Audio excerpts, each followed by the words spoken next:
ایرانی فوج نے خبردار کیا ہے کہ امریکی افواج آبنائے ہرمز کے قریب آئیں یا اس آبی گزرگاہ میں داخل ہوئیں تو نشانہ بنایا جائے گا۔ خاتم الانبیاء سینٹرل کوارٹرز کے سربراہ نے ایک بیان میں امریکہ کے آپریشن پروجیکٹ فریڈم شروع کرنے کے اعلان پر سخت انتباہ جاری کیا۔ میجر جنرل علی عبدالحی نے کہا کہ امریکہ اور اس کے حامی ناقابل تلافی پشیمانی کا باعث بننے والے اقدامات سے گریز کریں۔ متعدد بار واضح کر چکے ہرمز ایرانی فوج کے کنٹرول میں ہے۔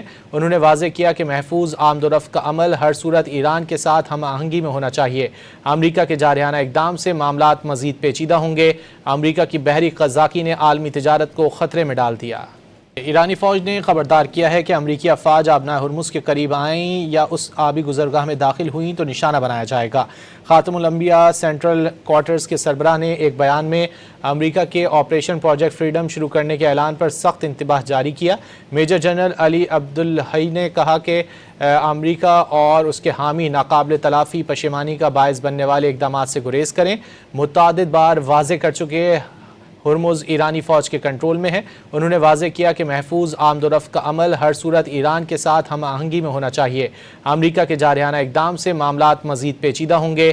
امریکہ کی بحری قزاقی نے عالمی تجارت کو خطرے میں ڈال دیا۔ ایرانی فوج نے خبردار کیا ہے کہ امریکی افواج آبنائے ہرمز کے قریب آئیں یا اس آبی گزرگاہ میں داخل ہوئیں تو نشانہ بنایا جائے گا۔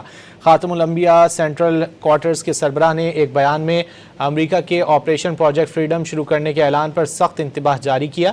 میجر جنرل علی عبدالحی نے کہا کہ امریکہ اور اس کے حامی ناقابل تلافی پشیمانی کا باعث بننے والے اقدامات سے گریز کریں۔